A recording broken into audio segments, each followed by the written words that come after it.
essentially gave us the modern-day UFC, beaten to death in a prison, his eyeballs nearly gouged out by his murderers.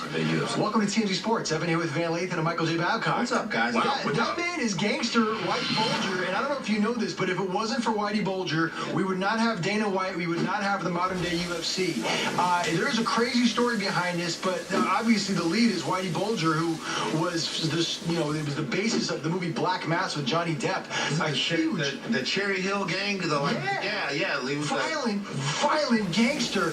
One of the FBI's most wanted criminals for decades. Arrested like living in Santa Monica a few years back, just hanging out. This guy was a scumbag, one of the most powerful gangsters in Boston history, killed lots and lots of people, was transported to a prison in West Virginia today where inmates beat him to death with a lock in a sock. They took him to a place in the room in the prison where it was a blind spot in the surveillance situation. They put him over there, beat him to death with a lock in a sock, and then tried to gouge out his eyeballs with some kind of makeshift shiv.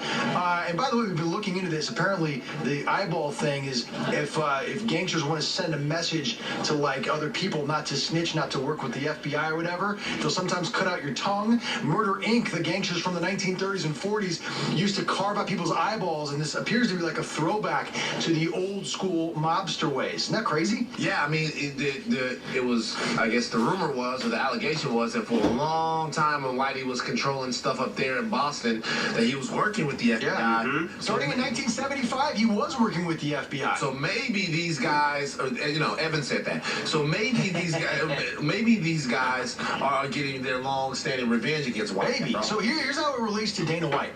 Back in the day, before Dana White was the president of the UFC, he was doing like a boxer-sized gym back in Boston. He was just trying to make a career for himself. He was helping, housewives and business people stay in shape through boxing at a boxing gym. Sure.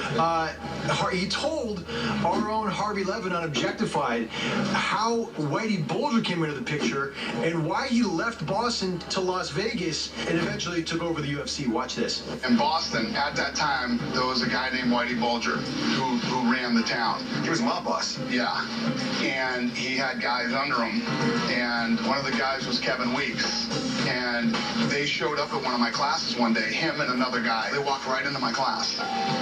Like, we need to talk to you. You owe us money. And I was like, no. Before he said that, he said to me, you know who I am? You knew it was a mob. Yeah.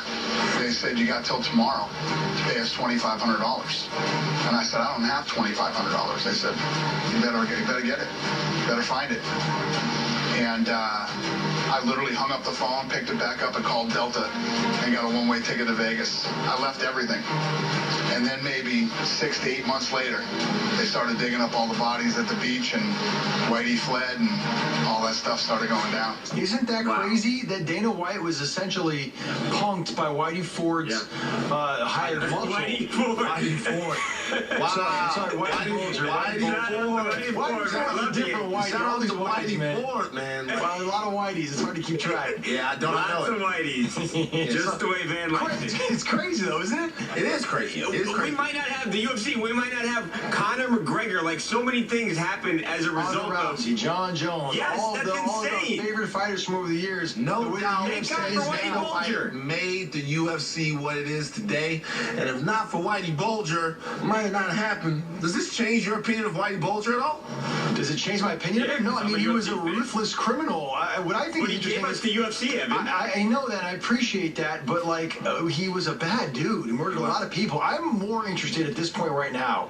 Who tried to gouge his eyeballs out after he was dead in that prison? I have a couple ideas. Because it sounds like it was somebody who was trying to get revenge on him, somebody mob-related, because the killing and the manner in which he died does seem mafia-related. Yeah, did you know something? Chairman of the board. Did you know that Murder Inc.